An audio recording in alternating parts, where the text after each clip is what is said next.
If you're over 70, there are patterns your body follows that most people never pay attention to. Not because they don't matter, but because no one ever taught us what to look for. These aren't the obvious things doctors measure during checkups. They're smaller, quieter changes that happen in how you move, how you sleep, how you spend your day. And over the years, I've watched these small patterns make the difference between people who stay independent well into their 80s and 90s, and people who struggle much earlier than they need to. I'm not here to scare you. I'm here to help you see what's already happening, so you can do something about it while there's still time. My name is Harold Bennett, and I've spent most of my adult life watching people age. Not as a doctor. I'm not medically trained, but as someone who's paid attention. I've seen what works and what doesn't. I've watched friends, family, neighbors, people in my community. And what I've learned is that the body gives us signs, clear signs, about how the years ahead are going to go. Most people miss them because they seem too small to matter. But they're not small. They're everything. Today, I want to walk you through some of these signs. Things you can notice in yourself, starting today. And more importantly, I want to help you understand what they mean and what you can do about them. Because here's the truth. Getting older doesn't have to mean losing your independence. It doesn't have to mean giving up the life you've built. But you do need to know what to watch for. If you find this conversation helpful, I'd appreciate it if you'd subscribe. I make these videos because I believe this kind of information should reach people who need it. But I'll leave that choice to you. Let me start with something I've noticed again and again, something that matters more than most people realize. The first thing I want to talk about is how fast you walk when no one's watching. Not when you're trying to impress someone or rushing to an appointment. I mean your natural pace when you're just moving from one room to another or walking to check the mail. Research has looked at this, and what they've found is remarkable. Your walking speed is one of the most reliable predictors of how long you'll live and how well you'll live those years. It tells doctors more than almost any other single measurement they can take. But here's what matters to you and me. It's not just about the number on some test. It's about what that walking speed represents. When you move slowly, really slowly, without meaning to, it's often because your muscles aren't as strong as they used to be, or your balance isn't quite right, or your heart and lungs can't support the effort as easily. All of these things together, they're your body telling you something. I knew two men, both 74, who lived on the same street. Joe walked his dog every morning, and even though he wasn't fast, he had a steady pace. You could set your watch by him. Frank also walked, but over the course of a year, I watched him slow down. It wasn't sudden. It was gradual. He started taking longer to get down his driveway, pausing more often, shuffling a bit. 5 years later, Joe was still walking that dog, still independent, still driving himself to the store. Frank had moved in with his daughter. He needed help with almost everything. The difference wasn't age. It was what that walking speed was showing about the whole system underneath. When you walk, you're using your muscles, your balance, your heart, your lungs, your brain's coordination, everything at once. If any part of that system weakens, your walking slows down. And if you don't address it, the weakness spreads. So pay attention to how you move. If you've slowed down significantly, if you notice yourself shuffling or unsteady, that's not just age. That's your body asking for help. The good news is you can do something about it. Start moving a little more each day. Walk to the end of the driveway and back. Stand up and sit down from a chair 10 times. Small movements, done regularly, rebuild strength. You don't need a gym. You just need to move. The next thing I've seen matter, again and again, is how long it takes you to stand up from a chair without using your hands. This is one of those things that seems so simple people don't think about it. But I want you to listen carefully to this part. The ability to stand up from a seated position without pushing off with your hands is a direct measurement of your leg strength, your core stability, and your body's overall resilience. Studies have shown that people who can't do this, or who struggle with it, have a much higher risk of falls, hospitalization, and loss of independence in the coming years. And once you start using your hands every single time, your legs get weaker faster. It becomes a cycle. The less you use those muscles, the faster they decline. I watched this happen with two women in my neighborhood, both around 72. Margaret could still get up from her chair without thinking about it. She'd stand right up, no hands, no struggle. Susan had started bracing herself on the armrests every time. It seemed like a small thing, but over the next few years, Susan's world got smaller. She stopped going to church because the pews didn't have armrests. She stopped visiting friends whose furniture was too low. She became afraid of getting stuck somewhere. Margaret, meanwhile, kept doing everything she'd always done. The reason this matters is that your legs are your foundation. If they're strong, you can recover from a stumble. You can get up if you fall. You can walk upstairs, get in and out of a car, live your life without asking for help. But if your legs weaken past a certain point, everything becomes harder, and then dangerous, and then impossible. If you're struggling to stand up without using your hands, start practicing. Sit in a firm chair and stand up using just your legs. If you can't do it yet, use your hands, but try to rely on them less each day. Put your hands on your thighs instead of the armrests. Then try crossing your arms over your chest. It might take weeks, but your muscles will respond. I've seen it happen. You're not too old for this. You just need to ask your body to do it. I hope this is making sense so far. These aren't abstract ideas. These are real patterns that show up in real lives. Let me talk about something else I've noticed: how well you sleep, and particularly whether you wake up feeling rested. Sleep changes as we age. Everyone knows that. But what most people don't realize is that poor sleep isn't just annoying. It's dangerous. When you don't sleep well, your body can't repair itself. Your immune system weakens. Your brain doesn't clear out waste the way it should. Your balance gets worse. Your mood suffers. Everything suffers. I've seen people in their 70s who sleep soundly and wake up ready for the day. And I've seen people the same age who haven't had a good night's sleep in years.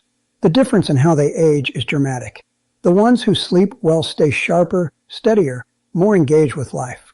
The ones who don't, they fade faster than they should. There was a man I knew, Robert, who was 76 and still sharp as a tack. He went to bed at the same time every night, slept 7 hours, woke up without an alarm. His mind was clear. He remembered everything. He could have a conversation about anything. Then there was Walter, same age, who took naps all day because he never slept at night. He'd wake up 5 or 6 times, toss and turn, watch television at 3 in the morning. Within a few years, Walter's memory started slipping. He got confused more easily. He stopped driving because he didn't trust his reactions. The thing about sleep is that it's often fixable, or at least improvable, but people don't try because they think it's just part of getting old. It's not.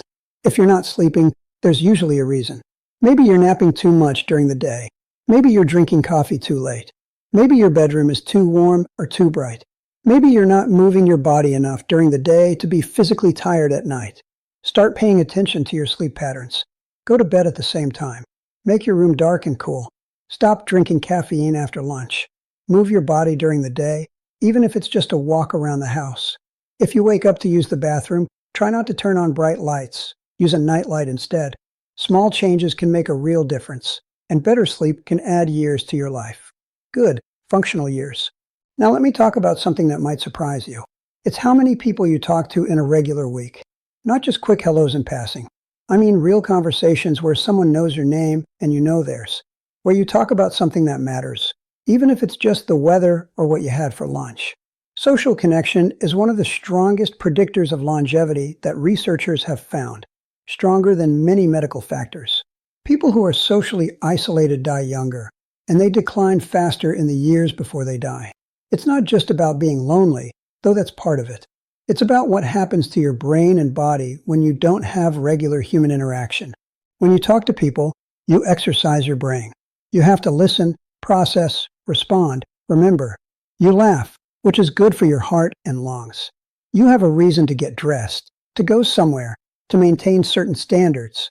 You have people who notice if something's wrong with you. All of this together, it keeps you alive. I've seen this pattern over and over. 2 women, both in their mid-70s, both living alone. Eleanor had coffee with a friend twice a week, went to a book club, called her sister every Sunday, chatted with neighbors. Barbara stayed home. She had the television for company, but weeks would go by where she barely spoke to anyone. 10 years later, Eleanor was still going strong, still involved, still interested in the world. Barbara had declined significantly. Her memory wasn't good. Her speech had slowed. She seemed older than she was. This isn't about being an extrovert or having a busy social life. It's about regular human connection. Even small amounts make a difference. 1 good conversation a week is better than none. 2 is better than 1. It doesn't have to be complicated. If you're isolated, even a little bit, I want you to think about one small thing you could do to change that. Could you call someone this week? Could you say more than hello to a neighbor? Could you go somewhere where people gather, a library, a senior center, a coffee shop? You don't have to make grand gestures. Just one small step toward connection. If you're finding this helpful, let me know in the comments. I'd love to hear whether any of this resonates with what you've noticed in your own life. Let me move to something else that matters deeply. How much you can do for yourself without getting winded. I'm talking about basic activities. Getting dressed, making a simple meal, taking a shower, walking up a single flight of stairs. If these things leave you breathing hard, if you have to sit down and rest afterward, that's your cardiovascular system telling you something important. Your heart and lungs are what keep everything else running. When they weaken, everything becomes harder. And here's what most people don't realize. That weakness is often reversible, at least partly, if you catch it early enough and start asking your cardiovascular system to work a little harder than it currently does. I knew two men in their late 70s. Both had been active when they were younger, but both had slowed down significantly. Frank could barely walk across a room without getting short of breath. He'd sit in his chair most of the day because everything else was too tiring. Joe was also slower than he used to be, but he made himself walk every day, just to the mailbox at first, then around the block. It was hard, and he had to rest, but he kept at it. 2 years later, Joe was taking his grandkids to the park. Frank was on oxygen. The difference was that Joe kept asking his heart and lungs to work. Not at a dangerous level, nothing dramatic, just enough to maintain capacity. Frank let those systems rest completely, and when you don't use your cardiovascular system, it weakens fast. If you get winded easily, that's not a sign to give up and rest forever. It's a sign to start moving carefully, gradually, consistently. Walk for 2 minutes. Rest. Do it again. Your heart and lungs will adapt if you give them a reason to. Talk to your doctor if you need to, but don't just accept breathlessness as inevitable. It often isn't. Another thing I want you to pay attention to is your appetite and whether you're losing weight without trying. This is something people often ignore because they think losing weight is always good. It's not. Not at this stage of life. Unintentional weight loss after 70 is one of the most serious warning signs there is. When you lose weight without meaning to, it usually means one of several things is happening. Maybe you're not eating enough because food doesn't taste as good anymore, or because you've lost interest in cooking, or because it's hard to chew. Maybe your body isn't absorbing nutrients the way it should. Maybe there's an underlying illness developing. Whatever the cause, the result is the same. Your body starts breaking down muscle to get the energy it needs, and once you lose muscle mass, especially at this age, it's very hard to get it back. I knew a man, George, who retired at 70 and couldn't figure out what to do with himself. He'd been busy his whole life, and suddenly there was nothing on his calendar, nothing he had to do, nowhere he had to be. He got depressed, though he wouldn't have called it that. He just sat around, stopped shaving regularly, stopped caring what he ate. Within 3 years, he looked 10 years older than he was. Then there was Henry, same age, who retired and immediately got involved with a community garden.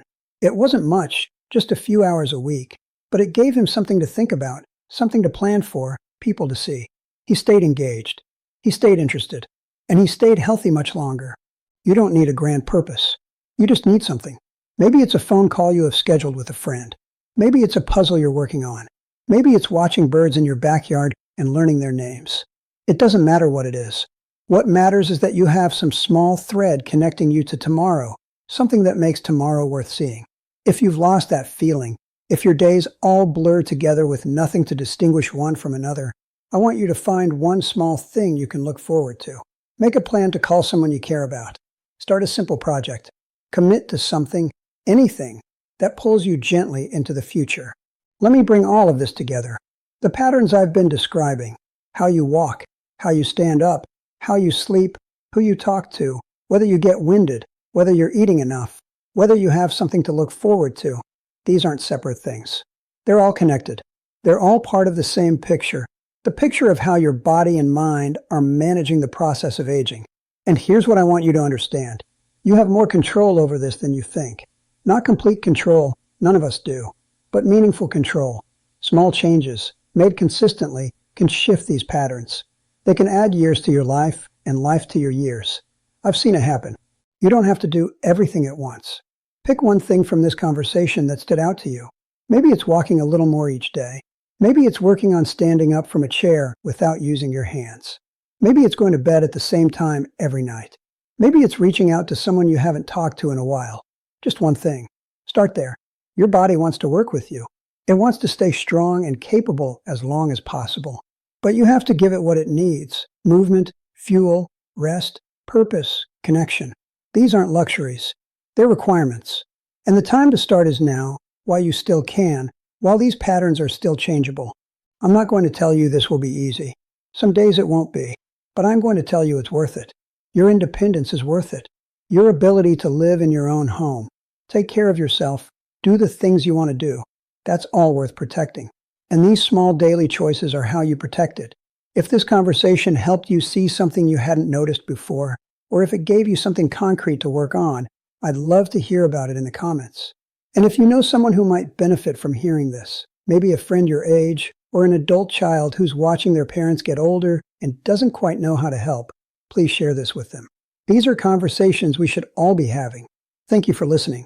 Take care of yourself. You matter more than you know.